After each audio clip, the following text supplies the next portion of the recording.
Welcome to Mike's Mr. October and More.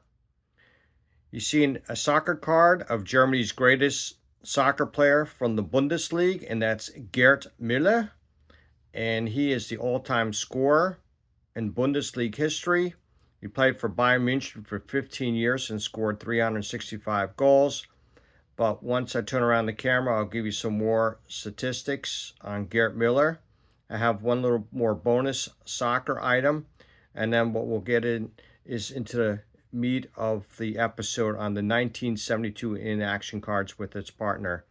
But I have a bonus, and it's an original ticket that I went to a soccer game. It wasn't from the Bundesliga. It was from the next league down. In August of 1979, I went to a soccer game, and basically what it says VFR Wormatia Worms 08, and it says Schüler here, that means student, and then basically what it says here in German, it says Versach und Körperschaden wird nicht geheftet.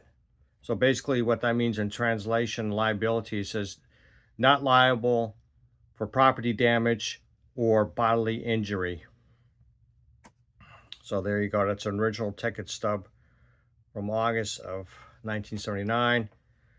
So what I'll do is I'm going to turn around the camera, and we're going to start looking at cards from this episode. So let's take a look-see. So just a little history on Gerd Muller. He was born in 1945, and he died in August of 2021. And like aforementioned, he played for Bayern Munich for 15 years. 365 goals, and he scored a total of 427 goals for the Bundesliga, which is still a record. In the 1970 World Cup, he scored 10 goals, and he has a total of 14, and he has 8 hat-tricks in international play. So the reason why I know, some German is because my grandparents lived in Germany, so I used to go there every year. They lived a little bit over an hour out of Munich, about an hour northeast, right near the Czech border. But unfortunately, I never went to a game. I've seen the stadium several times, but I never went to a game. And also, I took 6 years of German in school, and also it helps being born in Germany. But anyway, I thought I'd just show you this. I hope you like this card, Brian. I thought you would like it since it's soccer related. And then also a ticket from a soccer game in August of 1979. I went with Dick Gar. And he had like a greenish light Porsche 928, I think it was, with a slant back. Let he rest in peace. So anyways, here we go. We're going to get into the meat of the episode, and your first card is going to be card number 299, and that's going to be Hank Aaron, Hammering Hank. And here's his partner card, the in-action card number 300. Looks like at Shea Stadium after knocking a ball out of the ballpark for a home run, so he's doing the old home run trot, 600 and whatever. And then your next one is going to be George Mitterwald at the old Yankee Stadium of the Minnesota Twins. And that's card 301. And then here's the in-action card. So George hit 76 home runs for his career, 301 RBIs and a 236 average. And in 1974, he hit for the cycle. And he was in the playoffs for the Twins in 69-70 and had a 333 average. Here's the next one. I met Joe Pepitone back in like 92, 93 in New Jersey. He was doing a signing. So he autographed these cards for me. I think it was in the Meadowlands. And if you ever seen the movie Saturday Night Fever, John Travolta, that's the way he exactly looked. His hair slicked back, tight, tannish type of sweater top and, you know, gold chains. Very sharp looking. That's the way he looked. So those are 2 autographs I got from Joe Pepitone. We all know about him. And then your next player is going to be New York Met, Ken Boswell.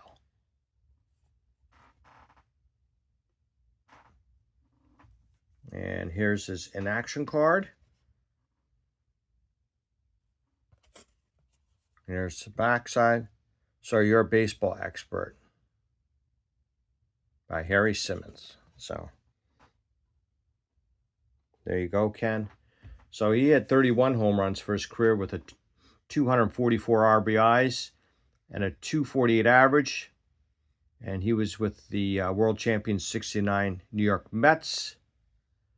In 1970, he had 85 consecutive games without an error. And he had 3 pinch hits in the 73 World Series, which tied a record. Next card is going to be Steve Renko.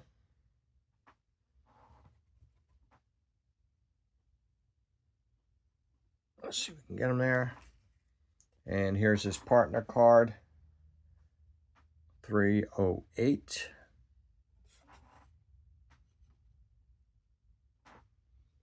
And Steve had 134 wins on 146 losses with a 4.00 ERA with 1,455 strikeouts. He actually had 3 wild pitches in 1 inning. And also in 72, he struck out 7 consecutive Mets. He played for 7 teams, and 2 times he won 15 games.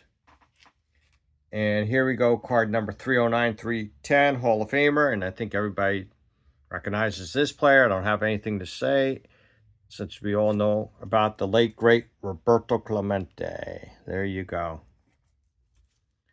So it's going to be 2 opposite sides of emotions. There he's casual, and then here, it's the opposite. He's probably got a bad call. He's like, I can't believe that was a strike or a strikeout.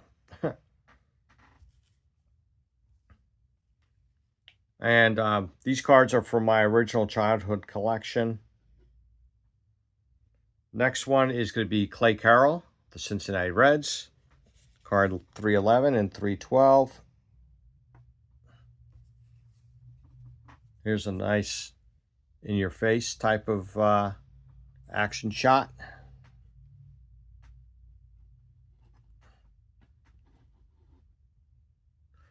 And here we go. Another Hall of Famer, Luis Aparicio, with their famous cartoons, tops.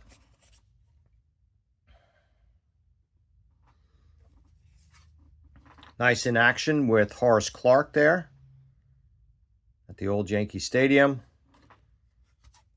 And there's your generic backside, 313 and 314.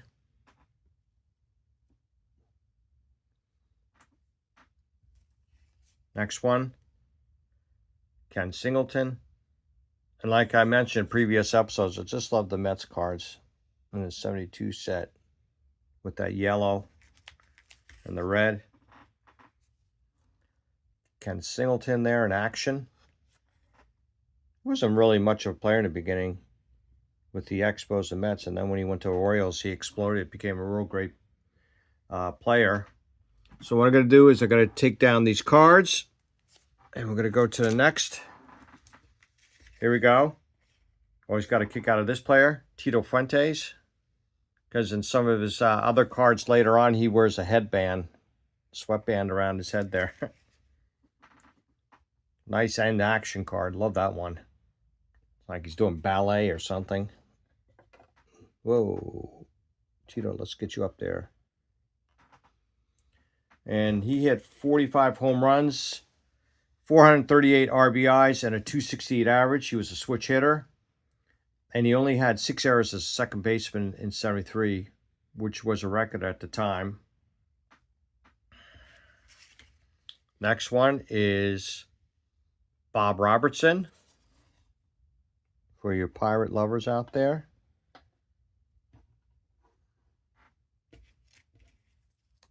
Against the New York Mets on his in-action card. There's the backside. Gibson pitches no-hitter against the Bucks.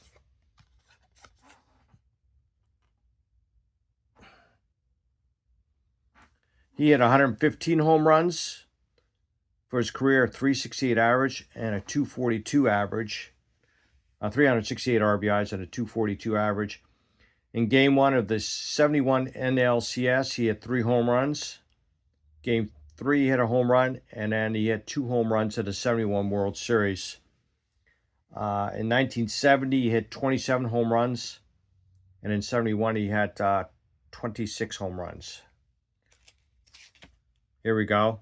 I think people are going to recognize this player, but with a different name, and that's Clarence, a.k.a. Tito Gaston of the San Diego Padres. And here's his in-action card.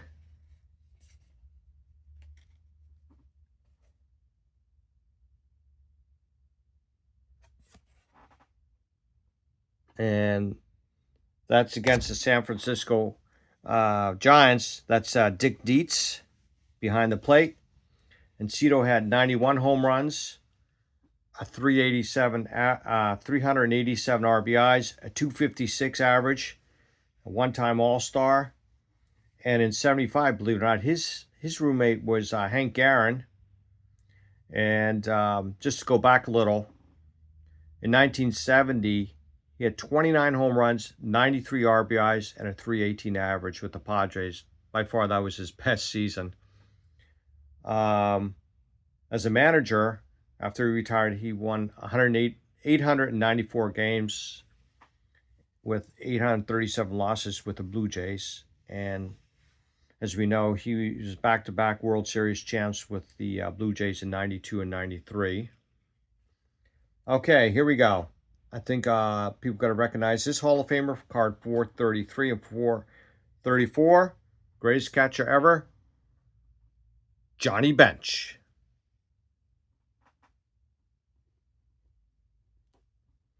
Beautiful card. And here's his in action and going for a foul ball. And that looks like Willie Stretch McCovey in the background. So you got 2 Hall of Famers there. 2 for 1. And I think everybody's going to recognize this player, like my channel name says, and that is Mr. October, Reggie Jackson. So I saw Reggie first play in person with my parents August 11th, 1973 at Old Timers Day at Yankee Stadium, and the A's won that game. And I subsequently saw him play numerous times at Yankee Stadium. And then the last homestand in 1987 when he was with the A's against the Boston Red Sox at Fenway Park. I do have some photos of that game. And I love this in-action card of my man Reggie Jackson. Aaron smashes 600th career home run in the 10th inning.